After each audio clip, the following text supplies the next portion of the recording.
Hello friends, હું છું મનન પટેલ. એમ four મનન ચેનલમાં તમારું સ્વાગત છે. આપણે ગયા વિડીયોની અંદર સમ અપૂર્ણાંક અને તેમનું અતિ સંક્ષિપ્ત સ્વરૂપ કેવી રીતે લાવવું એ આપણે જોયું હતું. એની સાથે સાથે સ્વાધ્યાય 7.3ના દાખલાના ઉકેલ મેળવ્યા હતા. હવે આ વિડીયોની અંદર આપણે જોઈશું કે અપૂર્ણાંકને ચડતા કે ઉતરતા ક્રમમાં કેવી રીતે ગોઠવવા, એટલે કે આપણે અપૂર્ણાંકને નાનો મોટો કેવી રીતે કહેવો એ વિશે આપણે ખ્યાલ મેળવીશું. એની સાથે સાથે સ્વાધ્યાય 7.4નો ઉકેલ મેળવીશું. ફ્રેન્ડ્સ, હજી પણ તમે મારી ચેનલને સબસ્ક્રાઇબ ના કરી હોય તો મારી ચેનલને સબસ્ક્રાઇબ કરી લેજો. મારા વિડીયો પસંદ આવે તો એને લાઇક કરજો અને મારા વિડીયોને શેર કરજો જેથી બીજા બાળકો લાભ લઈ શકે. હવે આપણે અપૂર્ણાંકને ચડતા ક્રમમાં, એટલે કે આપણે કેવી રીતે નક્કી કરીશું કે આ અપૂર્ણાંક મોટો છે અને નાનો છે, તો એના માટે આપણે સૌપ્રથમ લઈશું આકૃતિની મદદ. એમાં સ્વાધ્યાય 7.4માં પ્રશ્ન 1 આપ્યો છે. એમાં પહેલી તમને 4 આકૃતિ આપી છે વર્તુળની. તો અહીંયા તમે જોઈ શકો છો કે વર્તુળના ભાગ આપ્યા છે. કુલ દરેક આકૃતિમાં સરખા જ ભાગ છે. 1 2 3 4 5 6 7 8 ભાગ આપેલા છે.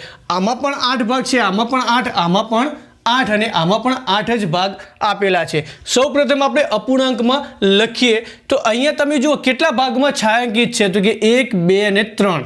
ચલો, કુલ ભાગ કેટલા? 8 અને છાयांકિત કેટલા? 3, એટલે કે 3 અપૂર્ણાંક 8.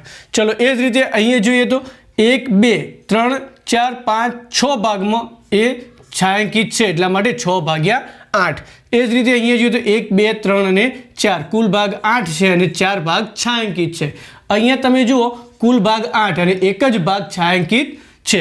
તો હવે તમે ચડતા ક્રમનો મતલબ શું થાય? સૌથી નાની સંખ્યા પહેલાં આવે અને પછી એમ કરતાં કરતાં મોટી સંખ્યા છેલ્લે આવે. તો અહીંયા આપણે લખીએ કે ચડતા ક્રમમાં.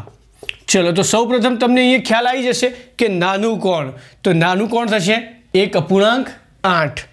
ચલો, તો અહીંયા તમે જુઓ દરેકનો છેદ સરખો છે, એટલે ઉપરની સંખ્યા જ જોવાની. એ સંખ્યા નાની તો એ નાની આપણે ગણીશું. ચલો, એના પછી કોણ આવશે? તો કે 3 અપૂર્ણાંક 8.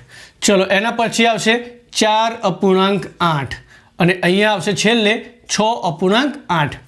હવે તમારે સંખ્યા મોટી દર્શાવવા માટે એનો સંકેત છે, તો એ આ હોય કાં તો આ બાજુ હોય. હવે જે બાજુ બે પાંખિયા હોય એ બાજુ સંખ્યા મોટી હોવી જોઈએ. તો અહીંયા 3 અપૂર્ણાંક 8 એ આના કરતાં મોટું છે, એટલા માટે બે પાંખિયા એ બાજુ જશે. હવે તમે જુઓ આ બંનેમાં 4 અપૂર્ણાંક મોટા છે, એટલા માટે બે પાંખિયા એ બાજુ જશે. એ જ રીતે 6 અપૂર્ણાંક 8 એ 4 અપૂર્ણાંક 8 કરતાં મોટા છે, એટલા માટે બે પાંખિયા એ બાજુ જશે.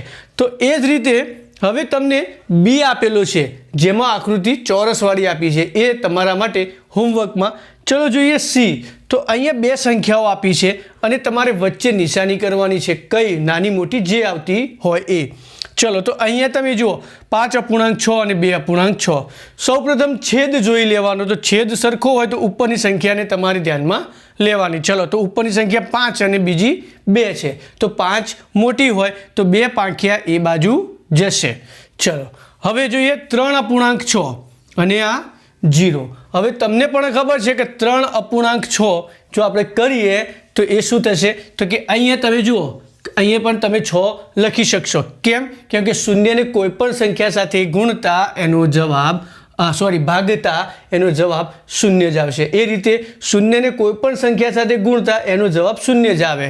એટલા માટે તમે અહીંયા 0 અપૂર્ણાંક 6 લખશો તો પણ ચાલશે. તો 6 સરખા છે, તો મોટી સંખ્યા કઈ? 3, તો એ બાજુ બે પાંખિયા આવશે. ચલો, અહીંયા જોઈએ તો કે 1 અપૂર્ણાંક 6 અને અહીંયા 6 અપૂર્ણાંક 6. તો નીચે તો સરખું જ છે, ઉપર કયું છે? તો કે 6 મોટા છે, તો બે પાંખિયા એ બાજુ. ચલો, નીચેનો છેદ સરખો, ઉપરનું જુઓ તો 8 મોટા, માટે બે પાંખિયા એ બાજુ. તો આ રીતે તમે સંખ્યા નાની મોટી તમે જ્યારે છેદ સરખા હોય ત્યારે ઉપર અંશની સંખ્યાની આધારિત તમે નાની મોટી સંખ્યા એટલે કે અપૂર્ણાંક આપણે કહી શકીએ. હવે આપણે જોઈએ પ્રશ્ન 2. તો અહીંયા પણ તમારે ચિહ્નોના આધારે તમારે નક્કી કરવાનું અપૂર્ણાંક મોટો કે નાનો કયો છે. પણ આ પ્રશ્ન તમારે બહુ સારી રીતે ધ્યાનથી જોવાનો રહેશે, કેમ કે દરેક જગ્યાએ છેદ સરખો નહીં પણ હોય, ત્યારે કઈ ટ્રીક એટલે કે કઈ રીત અપનાવી એ તમારે બરાબર ધ્યાનમાં રાખવી પડશે. તો અહીંયા સૌપ્રથમ તમે જુઓ કે છેદ સરખા. ચલો, તો અંશ મોટો એ સંખ્યા આપણે મોટી કહીશું. તો અહીંયા તમે જુઓ છેદ સરખા છે, ચલો અંશ મોટો હોય એ સંખ્યા મોટી થશે. એટલે આ ધ્યાન રાખવાનું કે જો છેદ સરખા હોય અને અંશ જે મોટો હોય એ સંખ્યા મોટી થઈ જશે. ચલો અહીંયા જુઓ તમે, તો અહીંયા ઉલટું છે. તમે જુઓ કે અંશ સરખા છે. શું છે? અંશ સરખા, એક જ છે, પણ છેદ જુઓ તમે અલગ અલગ છે. છેદ અલગ અલગ, તો એમાં તમારે શું જોવાનું કે ભાઈ છેદ નાનો કયો છે. છેદ અલગ હોય અને નાનો હોય તો આપણો અપૂર્ણાંક એ મોટો ગણાશે.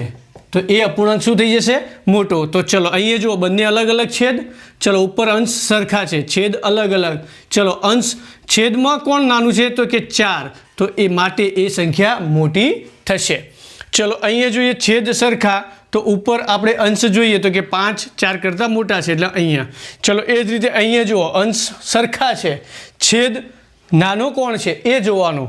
તો નાનો 5 છે, માટે આ સંખ્યા મોટી થશે. તમારે ટ્રાય કરવો હોય તો કેલ્ક્યુલેટર લઈ અને આનો ભાગાકાર કરજો, તમને જવાબ આના કરતાં આ મોટો જ આવશે. બરાબર.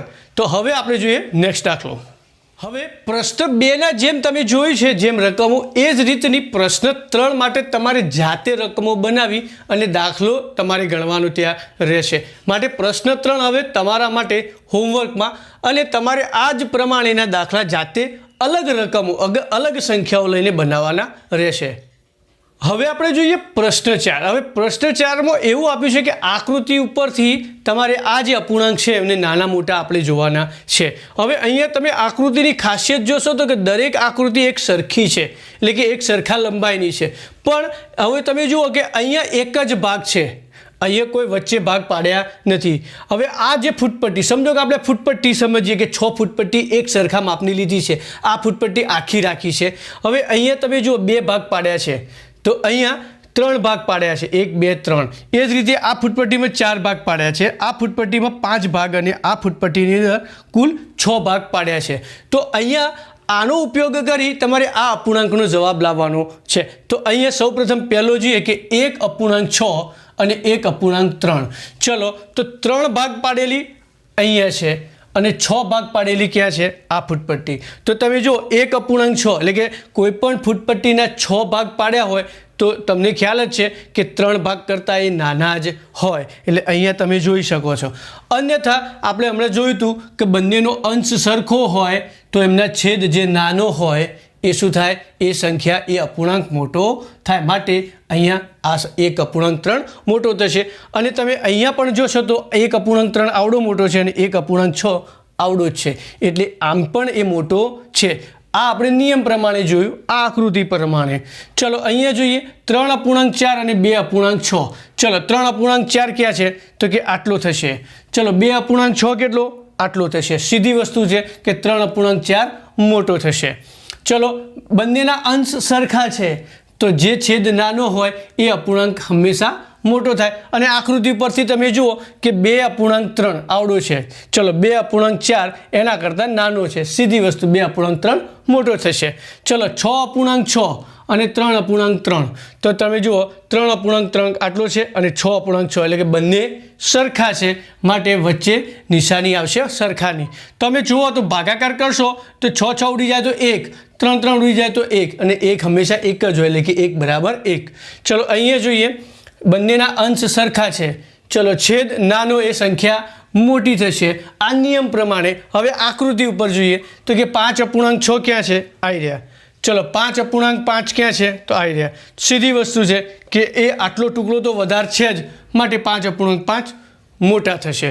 તો તમને નિયમ પ્રમાણે પણ મેં શીખવાડ્યું, આકૃતિ ઉપરથી પણ તમને શીખવાડ્યું. તો ધ્યાન રાખી તમારે સમજીને આ પ્રશ્ન કરવાનો છે.